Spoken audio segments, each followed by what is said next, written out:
Okay, welcome everybody to the Massage and Mind Verein podcast. Today with Stephen Hudson, founder of something called Neoideograms. I see it as a little revolution in language and communication. And it's actually a modern version of Chinese and Japanese sign language, transferred and adopted to the English. So, Stephen, what's your background story and your motivation for creating the Neoideograms? Yes, I taught English in Japan for about 4 years, many years ago, about 30 years ago, and learned Japanese to an intermediate level. And probably about 8 years ago, I was reviewing Chinese characters.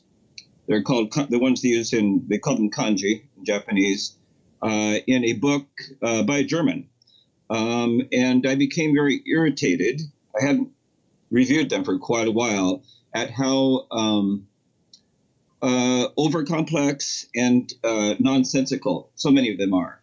They're very much more complex than they need to be, and they're very ancient. So in terms of today's ways of thinking, they really don't make much sense. But I was very impressed with the power of graphic images of ideograms to express meaning. And I got the idea of doing it for English. So I began playing with it, and I was very happy with my results. And I couldn't stop. It just snowballed, and I developed my own whole system of ideograms. I researched hieroglyphics and got some from there. I took some from everyday signs that people use and are familiar with. For instance, I use the Pac-Man, little Pac-Man symbol for to eat. Anyway, and then I had the idea of making them as efficient as possible. There's so many words in English. I didn't want to have to make an ideogram for every finely nuanced English word. So I wanted to make them efficient. So I set out to do that, and it seemed to work pretty well. Probably one of the most important things that I came across right away was that it worked very well, and it even seemed necessary to illustrate Latin and Greek roots. So one thing it does is enable a person to confront the language and learn the language a lot better. Apparently now in English, over 90% of words of 2 syllables or more are from Latin and Greek. Yet nowadays, with the poor state of education, very few people know what these Latin and Greek syllables even mean. So they're they don't even know what the sounds mean that are coming out of their mouths and into their eyes and ears. So you were talking about kanji, the name given for Japanese signs. And I read on your blog that you stated they have a kind of feeling. Can you explain that? Yes. I remember I was very impressed by a Japanese fellow told me. He said, kanji wa kanji ga aru. It says they have feeling. What he was saying was that they add something. There's something more to them than there is to words written out with alphabetic characters. And but the ideograms they shine with a special kind of semantic light. They convey meaning in a very special way. And what do you mean by special light? A special light. I can't describe it. A special mental light. My advice would be now to the listener to look up some of the ideograms, sit with them for a while, maybe even redraw them, and ask, how does it feel to get a feeling for the special light of the ideograms? If you're not sure about how to feel something, you can also listen to my other interview with Stephen Buhner or read some of his books. Oh, good. Yeah, I was just struggling this morning. I studied some German when I was in college many years ago, and I learned to read pretty well, but I didn't learn to speak very well at all. I just didn't practice. I really fell in love with Goethe, and I read quite a few German books. I really like Goethe. I was just thinking this morning of transcribing his poem Herbstgefühl into my ideograms. It's such a beautiful fall day here, and I was struggling with. I read something last night. It's one of my German followers. I have a lot of German followers. I don't know why that's where they seem to be most popular. I would have thought that they would be more popular in English-speaking countries. But I read something last night. One of my followers, there's a fellow named, has a website. His name is, he calls himself Der Emil, and he has wrote an article. It's gedacht, geschrieben, erlebt, gesehen, meine Erfahrungen. And I'm transcribing it into my ideograms. It's really quite a struggle and really a lot of fun to try to, because I have to be so creative to put German into my ideograms. Okay, so you also write text entries in your diary or secret daybooks with the ideograms? I do indeed. Well, for one thing that I actually have a lot of fun with is just confronting the. Of course, the ideograms have to be more specific, and of course, many words in English are quite ambiguous. They have more than one meaning at the same time, and for me, it's delightful to think about differences in meaning that I hadn't really been aware of before, or very conscious of before. But when I put the differences make them graphic, I become a lot more aware. And I have fun with that. Let's give people an example. Yes. Like what I read on your website was about subtle, and I really liked it. Yes. And maybe it also helps people to get a new understanding of the word. Yes, the English word subtle, it comes from sub, the Latin sub, under, and tel, a web. And I'm not sure what the Romans meant when they came up with that word, but I imagine that they meant that it is so fine, or intricate or whatever, in meaning that it's so finer than a spider's web. And to me, that really just, and so I made an ideogram that shows that under a web. And to me, it really enriches my understanding of language and appreciation of words to have to make ideograms for them. And can you name the parts that make up the word to serve? What entails to serve? Yeah. Okay, I have an ideogram for work, which I actually cheated on. I made it look like a K, like the last letter of the word work, but it's kind of like a little stick figure with a little circle on the top, and then the bottom part looks like a K. To me, it looked really sturdy and gave me a good feeling of work. And then for to serve, I used, I have a stick figure, just a little small circle with a vertical line that's one way I have of writing person. And then for bow, I just make it bend over. And then for to serve, I have a bow with work right under it. So it's a combination of bowing and bow and work. So a combination of the two ideograms. So the idea is to work with a bow. Yeah, how nice it is to picture someone working with a bow, and that's, to serve. Yes, doesn't it though? Yeah, I was pleased I just have so much fun doing this. I'm really pleased when I can create things that work like that. It's delightful to me. And then, of course, in Latin, to serve is a min, as in administer, and then I can use that. Add is to, and min is serve, so I can just use that ideogram for serve in the word administer or ministry or something like that. And I put a little dot on the lower left to show that it's Latin. Then if it's from Greek, I put a dot on the upper left. So you're mixing and remixing and taking from different sites? I do. For instance, sometimes, of course, I learned some Japanese, and sometimes I'll find something in Japanese that I really like, that I think really works well. For instance, my ideogram for to try, in Japanese, they say yatamiru, which means do and see, do and see, for to try, to give something a try. So for try, I have do, which is my little stick figure with it's one of the first things I thought of. I thought, well, see, do is an extremely important word.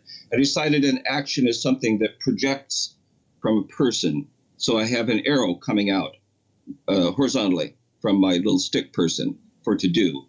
And for to see, I just have kind of a little eye from the side. So this, for to try, I have underneath this, my character for to do, I have see. So that's a combination of do and see. So that's one meaning of try. And yeah, I got that from Japanese. I also got, I really struggle with often trying to come up with ideograms that I like for various words. And as part of the fun is struggling with it and trying to come up with a good solution. With the word can, which is a very important fundamental word, I had trouble with, and I came up with a lot of things I didn't like, that, for actually a couple of years. And finally, in Japanese, they use the expression ude ga tatsu, which means the forearm stands up. That means they can do something. Actually, I think it might come from the expression about having a sexual erection. And I use that. I use an erect forearm for can. And I got that idea from Japanese. Okay, guys, so a mental note for you. An erect forearm for can. Potency. Yes. And Stephen, you also have similar shapes in different ideograms? I do indeed. And one thing, one idea I have, and one direction I'm moving in, is to make ideas that are related. Similar ideas have the same components.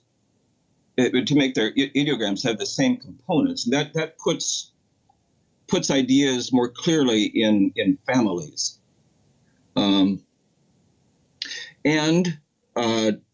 another thing related to that is that is for relationships among ideas, is that I'll often have ideograms in pairs, and the meaning of one ideogram will depend upon another ideogram. So, for instance, I came up with an ideogram for almost that I really like. I'll just have to, I can't show it right now. I'll just have to explain it. It's a circle with, on the right side it has an opening and a little line on each opening. So the circle is not quite completed. And I had that for almost. And then because of that ideogram for almost, I make a circle with just a small horizontal line on the right, and I've got that for complete. And you know that means complete because you know that the other ideogram, when you see it, you can see it's related to that other ideogram, kind of dependent on the other ideogram for almost. So that pair work together to kind of reinforce each other. Why do you pair them up? Just to make to convey meaning more strongly. Another thing I do is for words of opposite meaning, I try to I make what I call graphic opposites. I really try to make them graphically opposite, and that really seems to work well. I have a post of graphic opposites on my website, what I call graphic opposites. I came up with that term. Can you give a example for graphic opposite? Yes, just a second here. Let me think. Well, they're just up, down. I have an arrow pointed up for up and an arrow pointed down for down. Let me think. That's not really a very striking example. Let's see. Got the same thing for more or less. I use smaller arrows. Let's see. For same, I used to use an equal sign inside a circle. Now I use just two circles, one beside the other. And then for different, I have a circle and beside it a darkened in triangle. It's very, very contrasting, very different feeling shapes. How many shapes did you make roundabout? How many shapes? Well, I think in my dictionary covers about 6,000 words, and which sounds really daunting, but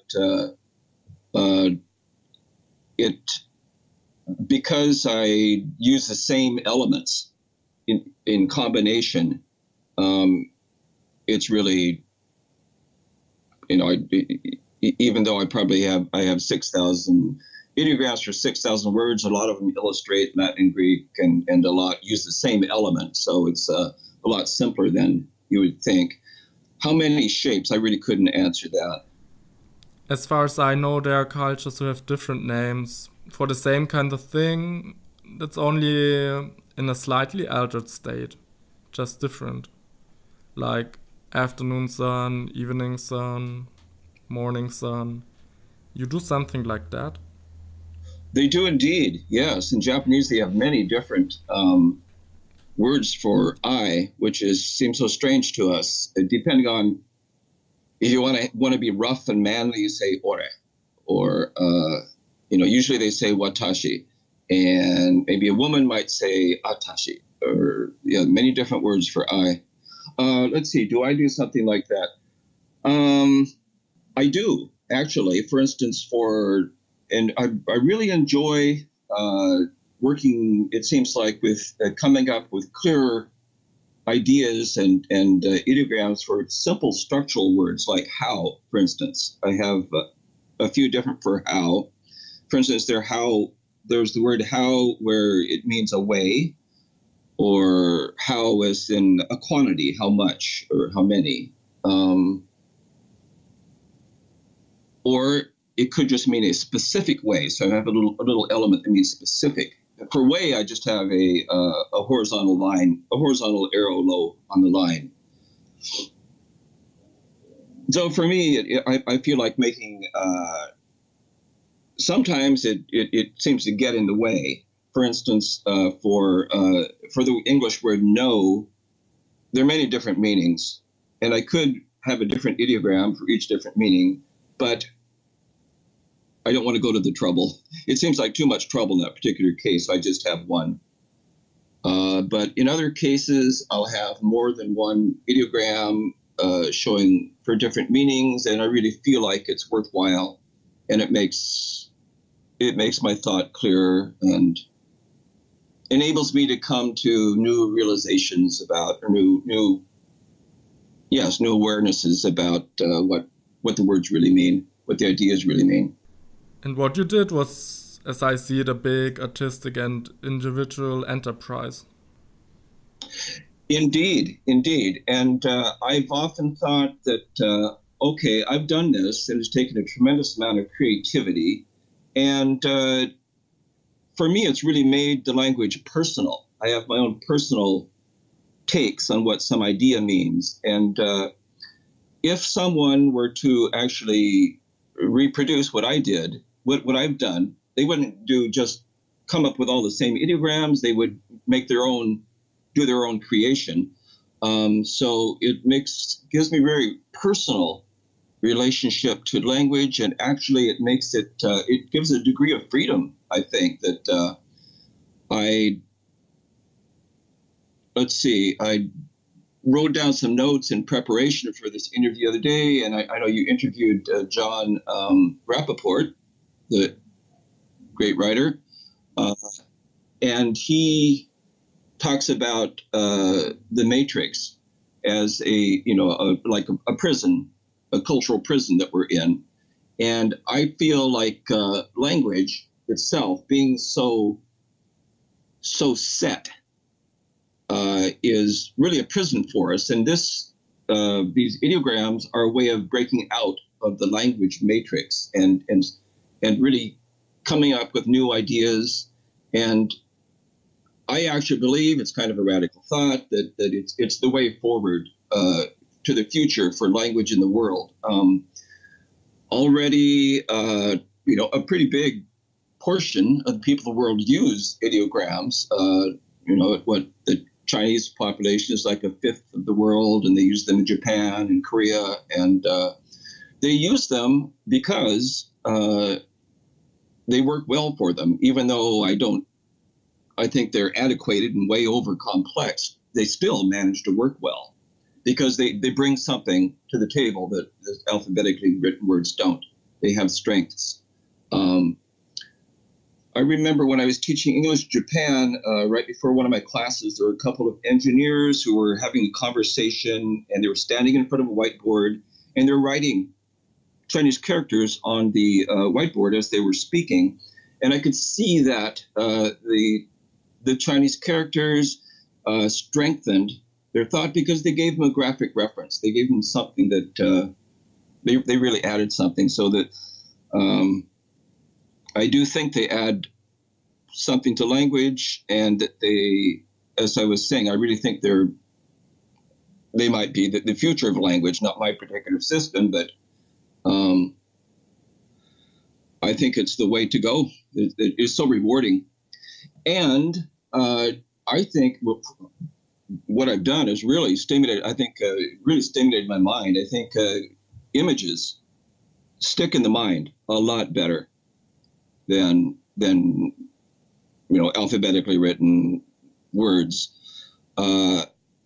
It's really a lot easier. It's really something that always amazes me. Sometimes I won't have used some particular ideogram for years, and I'll try to bring it to mind, and very often I do. Even though I know I haven't used it for a very long time, they stick in the mind very well.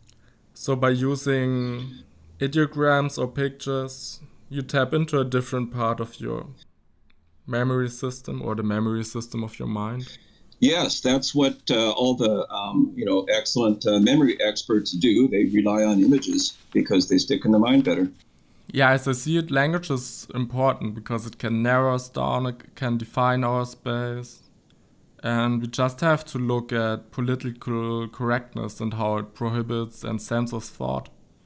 And if you want to have an example from literature, look at Newspeak in Brave New World. Yes, I absolutely believe that. The masters of language are the masters of the world, and this gives you a chance to be your own master, create your own world, create your own individual take on what you think something does mean or should mean or could mean.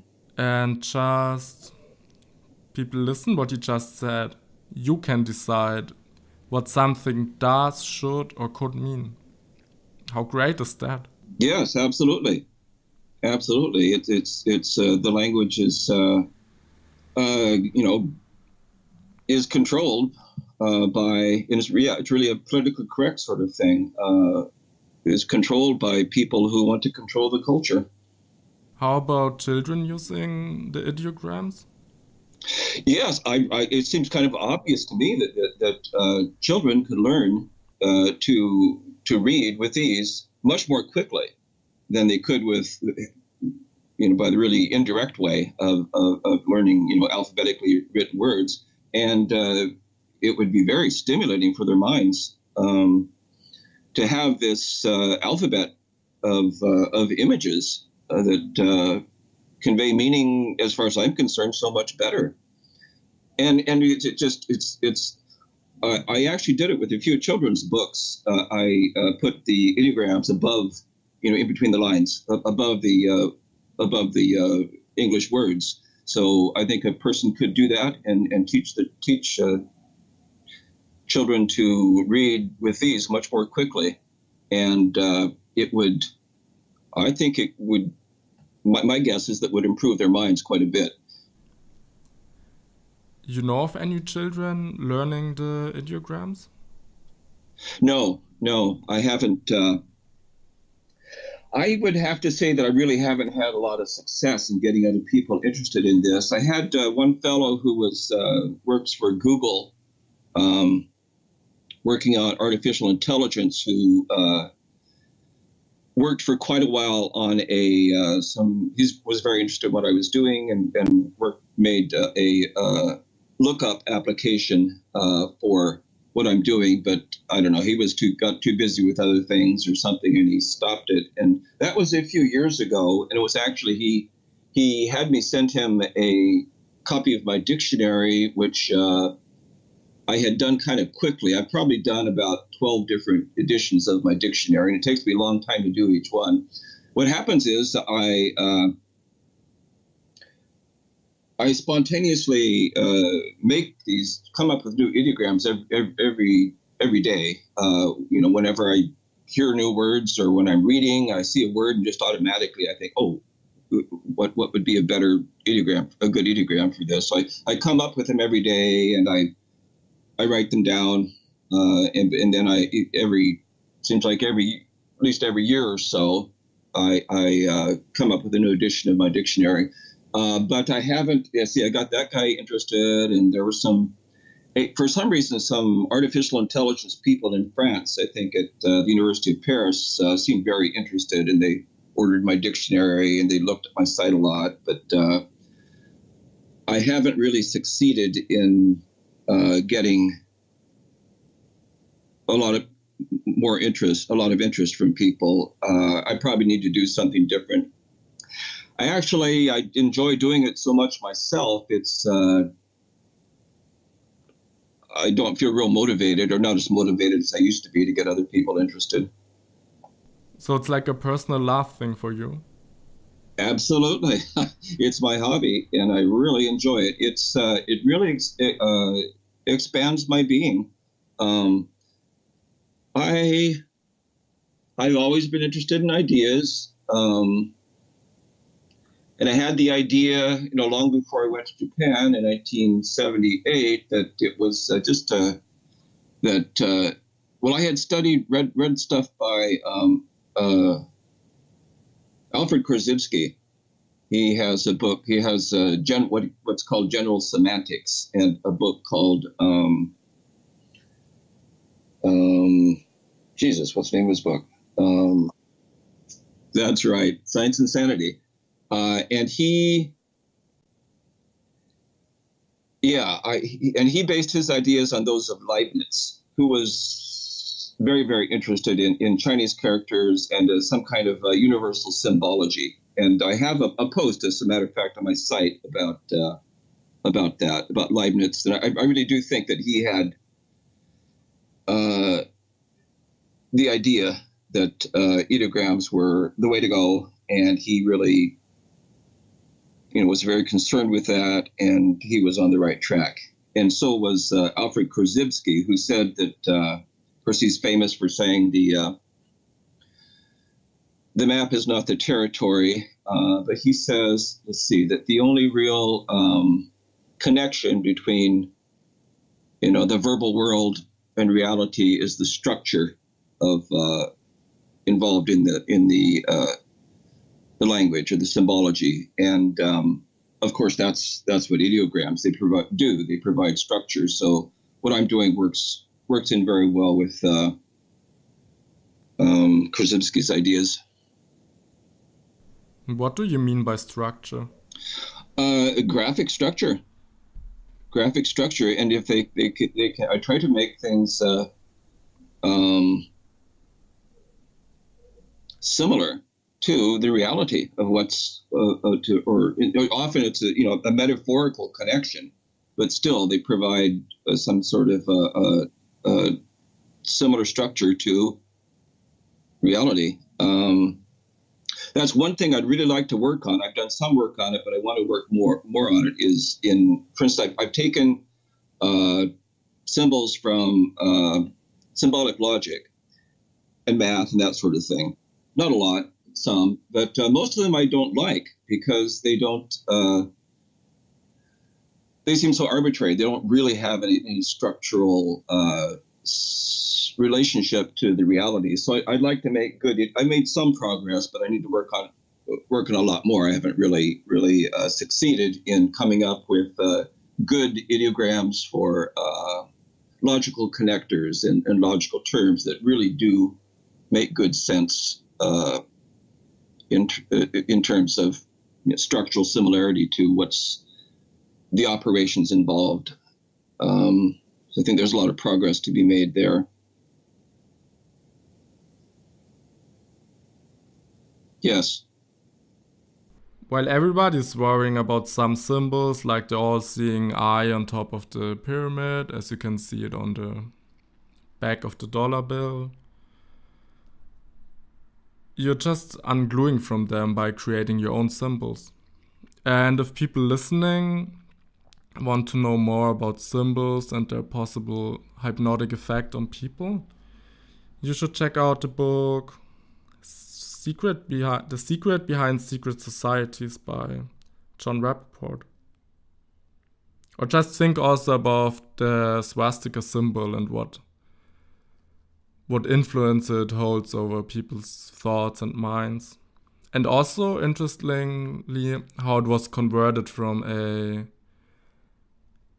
actually holy symbol for the Indian people into one of the most feared symbols of Nazi Germany. Anyways, I also saw an article on your website where you're talking about Leibniz and his take on symbols. Yes, Leibniz. There was an article by Wolfram. What was the guy's name? It's a famous computer guy. The word Wolfram something.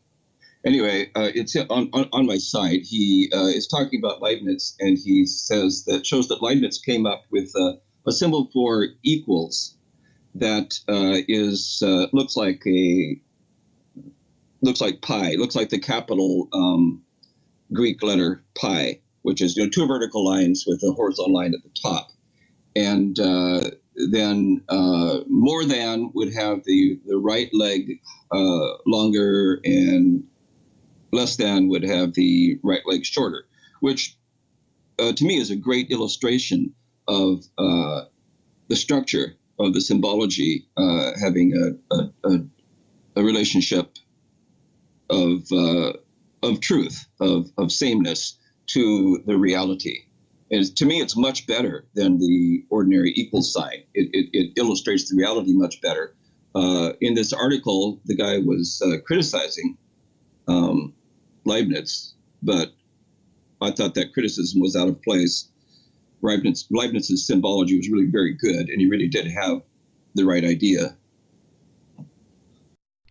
So as I see it, they're an expedition into freedom, and it is for me. And not only is it an expedition to freedom, it's an expedition into pleasure, because I am just so delighted when I can, like I said, they shine with a special kind of semantic light. And sometimes I'm just thrilled when I can come up with something that's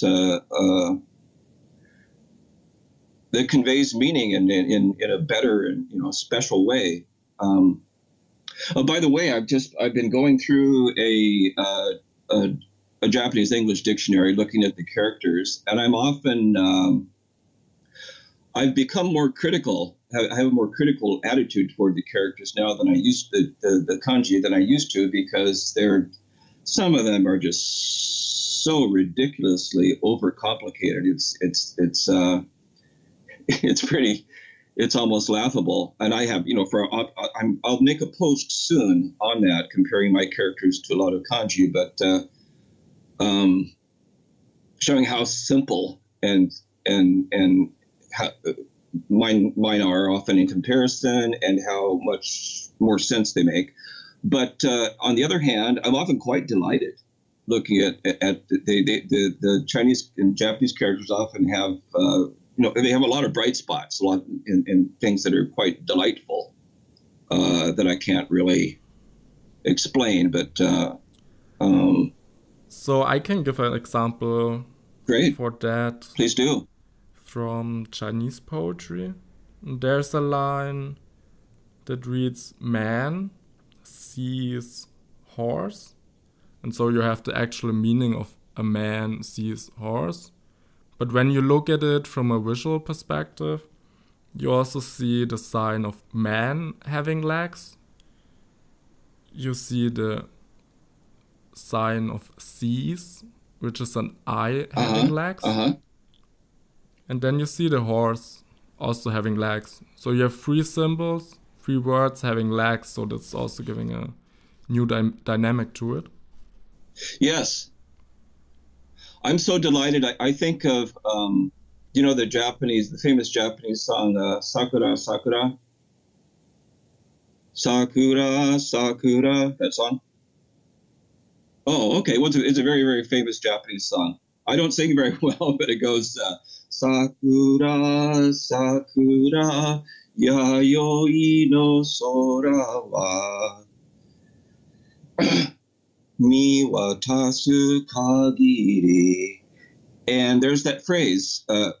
Anyway, it's cherry blossoms, the March sky, as far as the eye can see. In the Japanese, that phrase, as far as the eye can see, is mi, which is to see, miru, to see, watasu, which means to cross, and kagiri is a limit. So mi watasu kagiri. And I can express that so well and so simply in my ideograms. I really have a lot of fun with that sort of thing. And then too, I'm just really delighted with. I love the Japanese language. It's just beautiful and simple. That it's somehow that phrase mi watasu. So watasu means to go across with your eyes. Mi watasu in kagiri, the limit or border. To me, it's really beautiful. It's so compact and clear, and I can express it very well in my ideograms. So I have very simple, mi watasu is very as far as the eye can, I can go across and a limit. I have very simple ideograms for that. I used to have a post on that on my site, but I don't know when it was, probably a year or two ago. I got disgusted with it and I threw everything on my site away. I shouldn't have done it, but I don't have that post up anymore. Can you use it for other languages as well? Yes, I think so. I think that if a person, probably depends on how close the languages are. Of course, I said that I illustrate Latin and Greek roots, and I call the words that when I do illustrate Latin and Greek roots or other roots. It could be, an Old English root or something. I call those I call what my characters just for short. Instead of Neoideograms, I call them IDs just for short. And if it's an ideogram based on etymology, I call it an etymid. And so words, if I'm illustrating Latin and Greek roots, those are etymids. But for a world language, of course, I wouldn't want to use those. I'd want to use what I would call a direct id, something that illustrates the idea more directly. So I think, it has a lot of possibility, maybe more, a lot of potential, maybe more potential than anything else for a world language. And there's motion or interaction happening during writing or in reading the ideograms? Yes. Yeah, right. Another thing that I do Yes, less dense. Matter of fact, I just made in this transcription I was doing this morning of some German. I have, let's see, where is it? Oh, erlebt, erleben. And I don't know German real well, but for me, the meanings of various prefixes like fair and and that sort of thing isn't always real clear. So I have to look them up. I've got a good German dictionary here. But I have made an ideogram for erleben, in which, with a little arrow, I show the part. And it really works very well. And it does make it seem more lively. It's as if when you read it, your mind has to kind of move along with the arrow, and you get the idea of motion. But actually, experience. It seems I get the idea. You're living. Of course, it has Leben in it. You're living, and you're kind of putting that living behind you. So I have a little arrow going back from a person, and then I have a little element that I have that means shows a beginning and end. I was going to say, actually, sometimes I'll make ideograms, and I actually like to animate them or think in terms of animating them in my mind. For instance, the English word as. What I have for that is a vertical line with an equal sign in the middle of it. And I use the vertical line to show degrees of things. I'll put a dot high on the right for vary, or little circle high on the right for degree. But I think of, as can have a static meaning, like I am as tall as he is, which means I'm equally tall. Or it can have a dynamic meaning. Let's see. As the sun rose, it became warmer and warmer. So two things were increasing simultaneously. So when I think of that equal sign moving up the vertical line. So I do that with some of the others. I can animate them in my own mind. And they also play a role in your thought processes and how you think? Oh, yes. Yes, indeed. I use the elements. The elements kind of spontaneously come to mind as my everyday thinking. And they spontaneously come to mind, and they really enrich my thinking. They're really, it gives me a new vocabulary, an image vocabulary for thought. And I think it's enabled my thought. I can often just think better because for one thing, the images are stable, and they give a graphic reference. So it has changed my mind quite a bit. I think with all the work I've done with this, it's actually strengthened my ability to form mental images because I do it so much, and that's improved my mind. And then, too, just using the individual elements in my everyday thought. It's kind of, I have to actually draw something out for you to show you. But for instance, I have a cone that I use for focus with the point at the bottom for the word focus. And I also have an ideogram for only. I just have to describe it. It's like a capital T or two capital T's with the vertical lines together in the center and two horizontal lines on the outside. It kind of like I have that for only. But I was just thinking the other day, lying in bed thinking the other day, and of course the ideograms spontaneously come into my mind as I think. And I was relating this ideogram for only to focus. And I don't think I would have made the connection between the idea of only and focus, but there really is a connection there. You're limiting your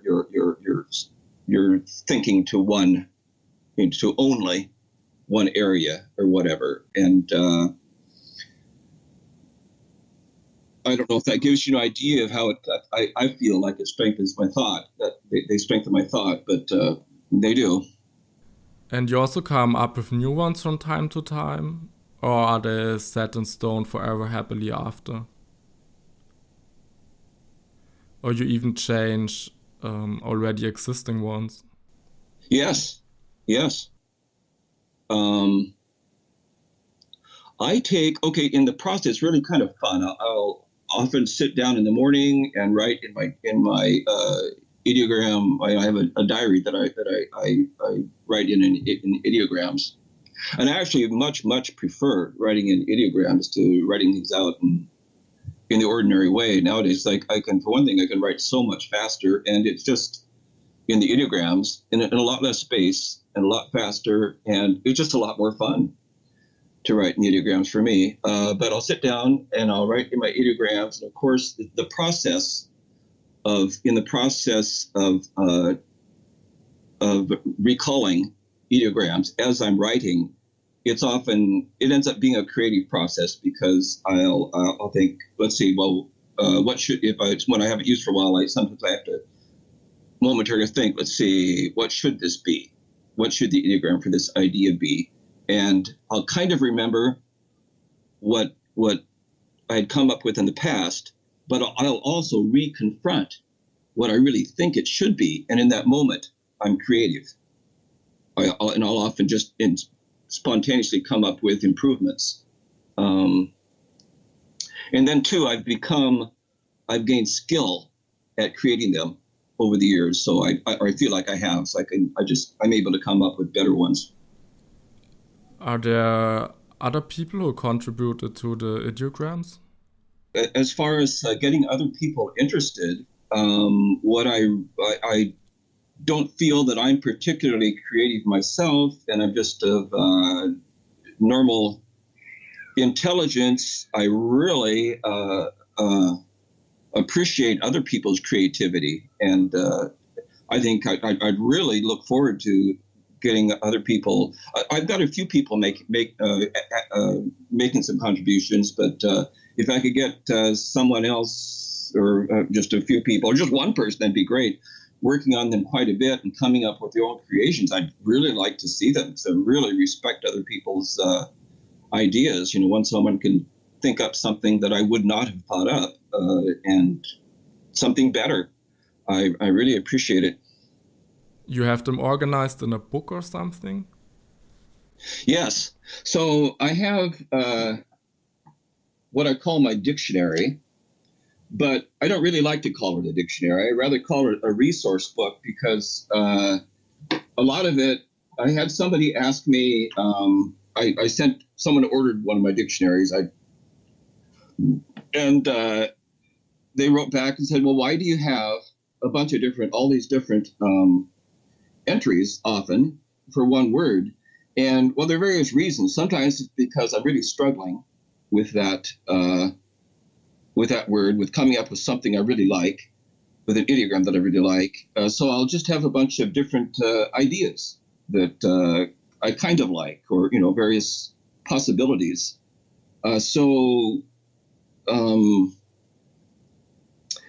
Yeah, I had a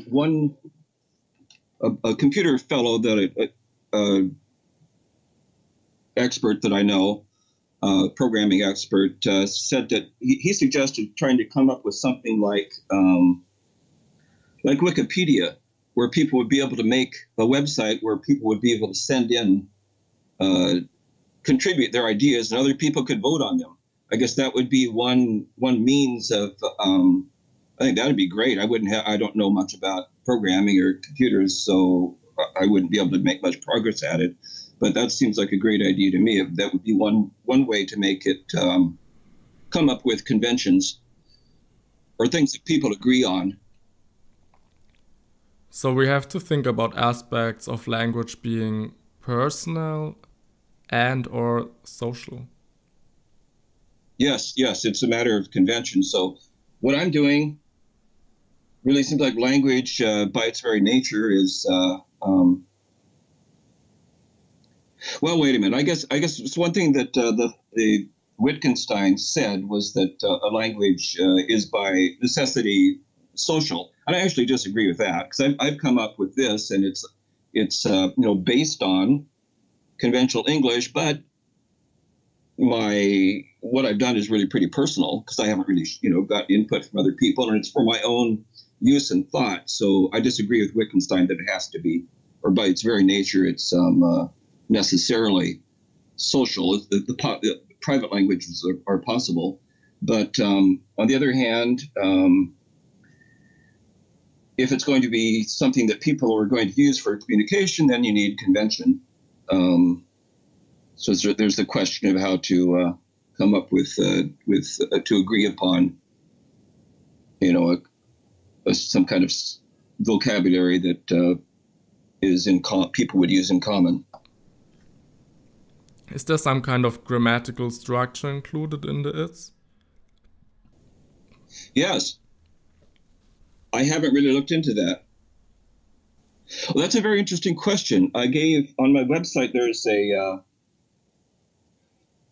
PowerPoint talk that I gave here in Seattle a few years ago. It must have been 3 or 4 years ago. And it's on my website, the video of it. And afterwards, someone asked if I had my own grammar. And I said that I didn't, but I thought it was a very good question. It made me think about it. I think it's quite, that's another possibility.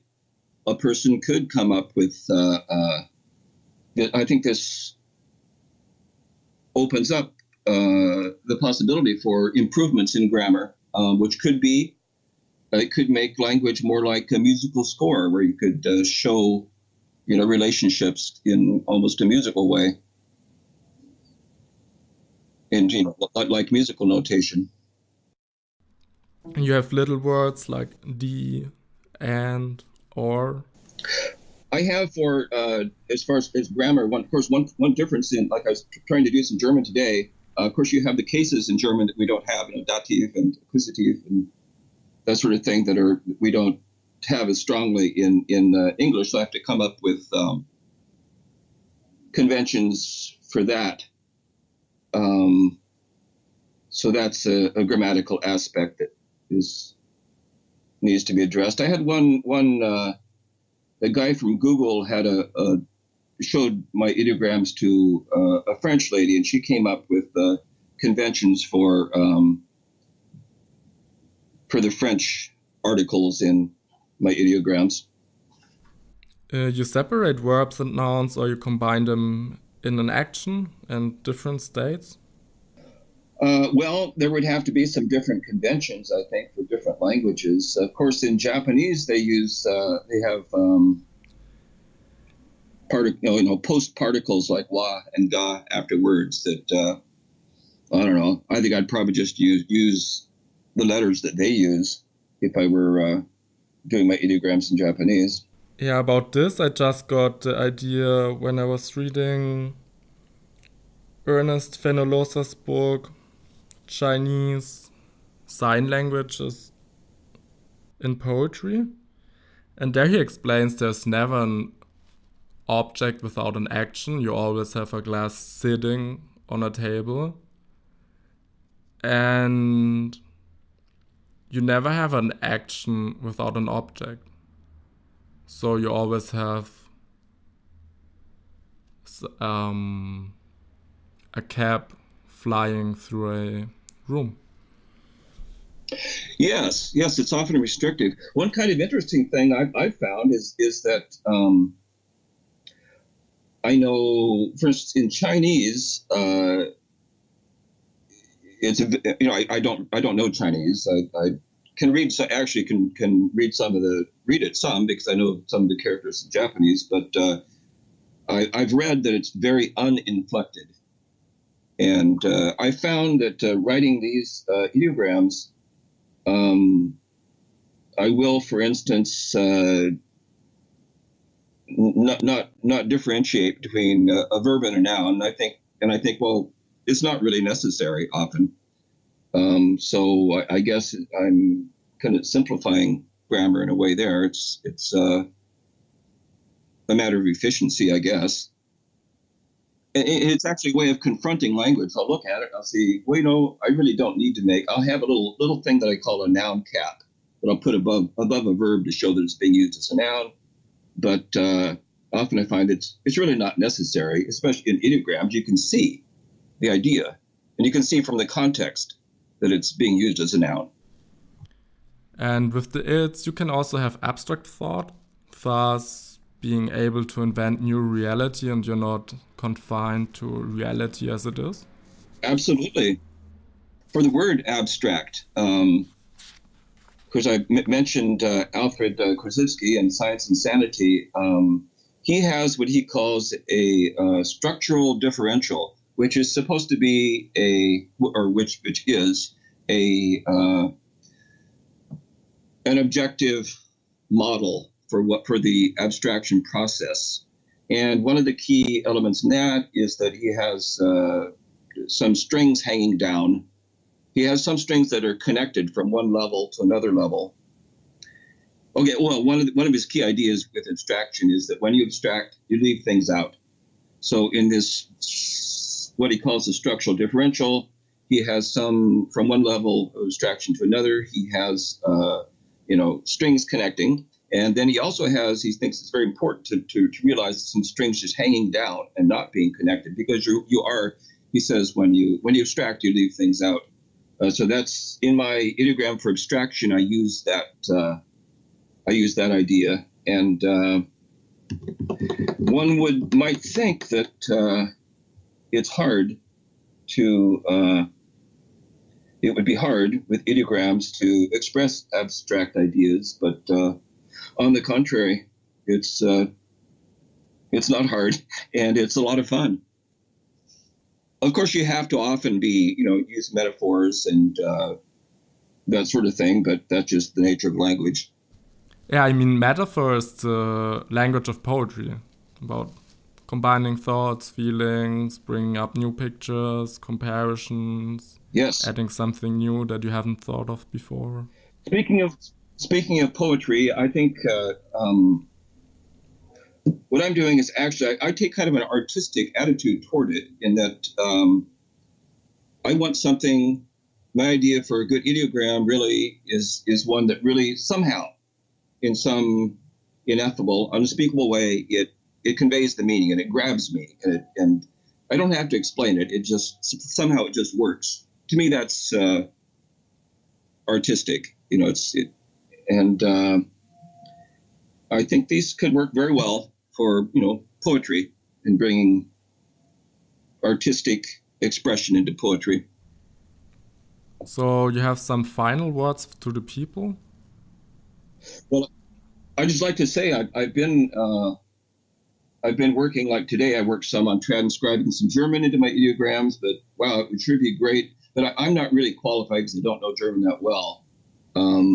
But if anybody would be interested in working on it for German, and I'd sure like to work with somebody. I'd even take a trip over there and work with someone. I'd like to do that. How can they reach you? Okay, my website is neoideograms.wordpress.com. So if someone over here or somewhere is interested in going deeper with the ideograms, they actually can contact you and you would like to share insights with them or talk with them? Absolutely. So thank you, Stephen, for coming to us today, and I really appreciate the creation you made happen, and your enthusiasm and your passion you put into it. And it's interesting also how it changes your thoughts and mind processes, and I think can be a big inspiration for people. And I personally have to say I love the ideograms, and I think they're a possible gold mine. Oh, thank you very much. That's quite a compliment, and frankly, that is how I feel. That's why I've been so motivated to spend so much time doing it. Aside from the fact that it's